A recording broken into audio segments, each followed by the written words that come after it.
নমস্কার বন্ধুরা, সাইটিকা ব্যথা থেকে আমরা কিভাবে মুক্তি পেতে পারি?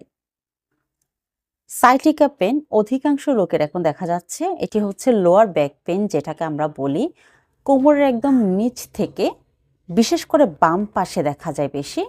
একদম কোমরের নিচ থেকে একদম পা থেকে ধরে পায়ের নিচ পর্যন্ত, পায়ের পাতার নিচ পর্যন্ত ব্যথাটা ছড়িয়ে যায়।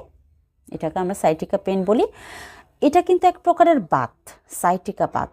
এখানে যে ছোট ছোট নার্ভগুলো আছে, এগুলোতে একদম ইলেকট্রিক শর্ট করলে যেরকম ব্যথা, ওই ধরনের ব্যথা হয়। একদম ঝিং করে ব্যথা করে ওঠে। এখানে মনে হবে যেন হালকা কম্পনের অনুভূতি হচ্ছে, হালকা জ্বালার অনুভূতি হচ্ছে, একদম যেন ঝিনঝিন ঝিনঝিন করতেছে, এ ধরনের অনুভূতি হবে। এই ব্যথাগুলো যখন বাড়ে তখন একদম প্রাণ যেন বের হয়ে যাবে, এ ধরনের অনুভূতি হয়। প্রচণ্ড পরিমাণ যন্ত্রণাদায়ক ব্যথা।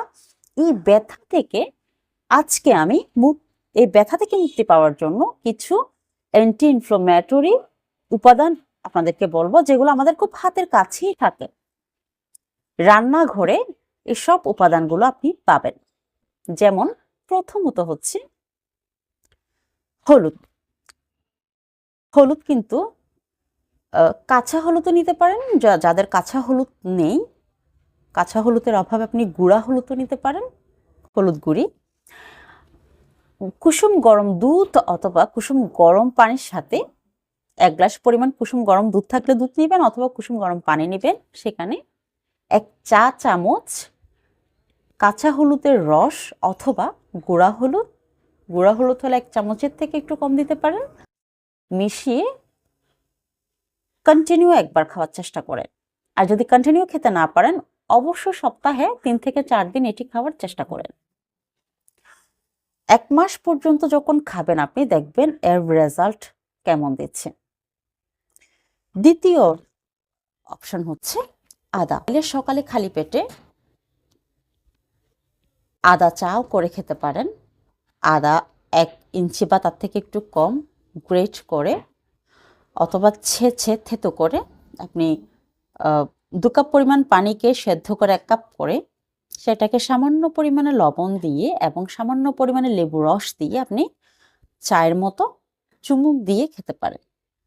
কন্টিনিউ খেতে পারেন, এটা কোনো ক্ষতি না।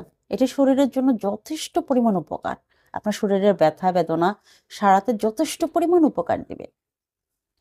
তৃতীয় নাম্বারে হচ্ছে রসুন। রসুন কিন্তু ব্যথা সারাতে খুব সুন্দরভাবে রেজাল্ট দিয়ে থাকে।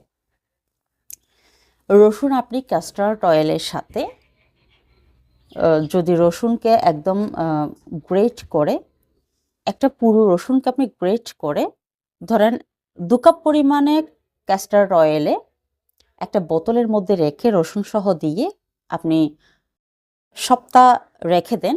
সপ্তাহ 10 দিন রেখে দিয়ে সেটি ছাঁকুনি দিয়ে ছেঁকে এরপর থেকে সে তেলটি আপনি কন্টিনিউ মাসাজ করবেন, যেখানে যেখানে ব্যথা হয়, আপনার কোমরে হাঁটুতে যেখানে ব্যথা হয়, দেখবেন খুব সুন্দর রিলিফ পাবেন। কন্টিনিউ মেসেজ করতে পারবেন, কোনো ক্ষতি নাই, খুব সুন্দরভাবে আপনাকে আরাম দিবে। এবং আপনি চাইলে সকাল বিকাল রসুন খেতে পারেন। যেমন একটা কাঁটা চামচের মধ্যে গেঁথে আপনি একটু চুলায় ধরে যখন একটু লাল হয়ে আসবে, তখন সামান্য পরিমাণ লবণ দিয়ে সেটা খেয়ে ফেলবেন। কারণ ডাইরেক্টলি খেলে অনেক সময় ঝালটা অনেকে সহ্য করতে পারে না, প্রচণ্ড পরিমাণে ঝাল লাগে মুখে। সেক্ষেত্রে একটু ছেঁকে নিয়ে রসুনটা খেতে অনেকটা মজা লাগে।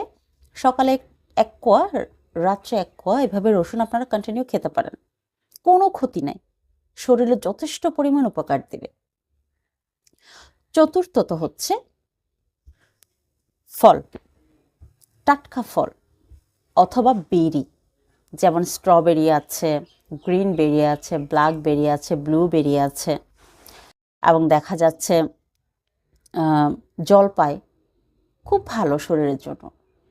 এই খাবারগুলো খাবেন। ওমেগা ফ্যাট 3 যুক্ত খাবার, যেমন বাদাম, ফ্যাটি ফিশ, তৈলাক্ত যে মাছগুলো আছে, এগুলো খাবেন। খুব সুন্দরভাবে শরীরে ব্যথার থেকে আপনাদেরকে রিলিফ দিবে। তো এরপরে আমাদের যে জিনিসগুলো মাথায় রাখতে হবে, এবার আমি আর কিছু বিষয়ে লক্ষ্য রাখার জন্য অবশ্যই আপনাদেরকে বলবো। যেমন আমাদের ওজনটাকে নিয়ন্ত্রণ করতে হবে, বিশেষ করে যখন ওজন বাড়ে, সেটা পুরুষ হোক বা মহিলা হোক, যখন ওজন বাড়ে তখন কিন্তু কোমরের সাইডটা সবথেকে বেশি বেড়ে যায়। এই কোমর বাড়ার কারণে আপনার প্রেশারটা কিন্তু কোমরে বেশি পড়ছে, কোমরে পড়ছে, প্লাস কোমরের নিচ করে, যেমন লোয়ার ব্যাক পেইন বলি, এই লোয়ার ব্যাকে কিন্তু এই চাপটা পড়ছে, প্লাস হাঁটুর উপরে সবথেকে বেশি চাপটা পড়ছে। এই জন্য ব্যথাটা কিন্তু সবথেকে বেশি হয়।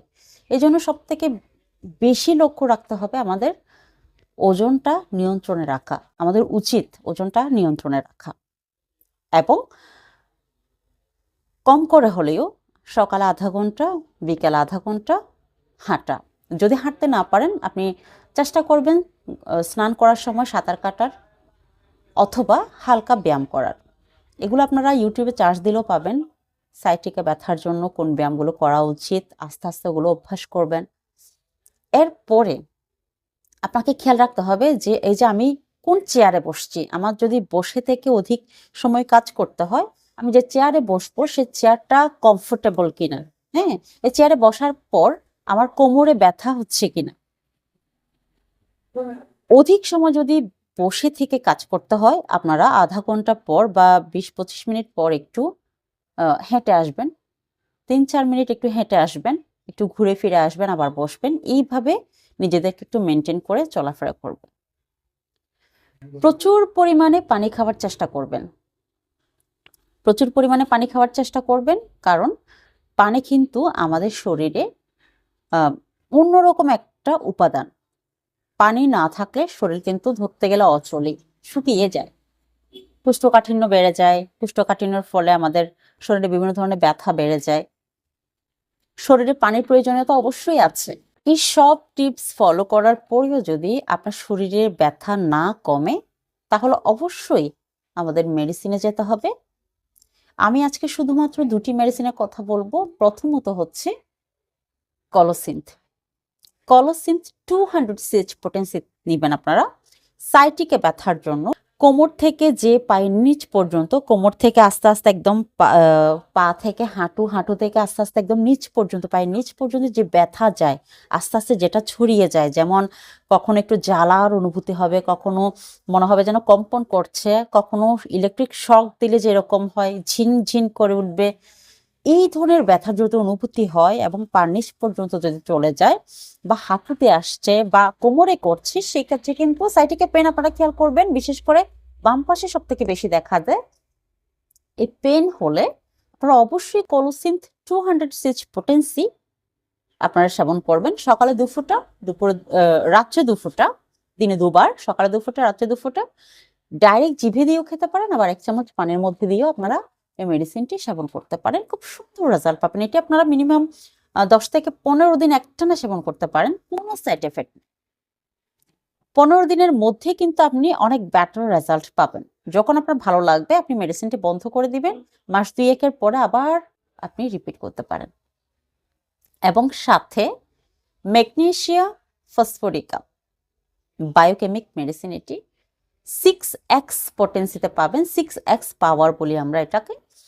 এটি আপনারা যখন অতিরিক্ত পরিমাণে ব্যথা হবে তখন 3 ঘন্টা পর পর 4 বড়ি করে আপনারা দাঁতে চিবিয়ে 2-3 ঢোক কুসুম গরম পানি খেয়ে 3 ঘন্টা পর পর যখন 2-3 মাত্রা সেবন করবেন, দেখবেন ব্যথা একদম কমে গেছে। এটা কিন্তু সাময়িক ব্যথা উপশমের জন্য আমরা দিয়ে থাকি, তবে মেডিসিনটি কিন্তু কোনো সাইড এফেক্ট নাই, কোনো সাইড এফেক্ট নাই, একদম 0% সাইড এফেক্ট। আপনারা যদি ভুলক্রমেও এই মেডিসিনগুলো খেয়ে নেন, কোনো ক্ষতি করবে না, এটা একদম গ্যারান্টেড। এই 2টি মেডিসিন সেবন করবেন।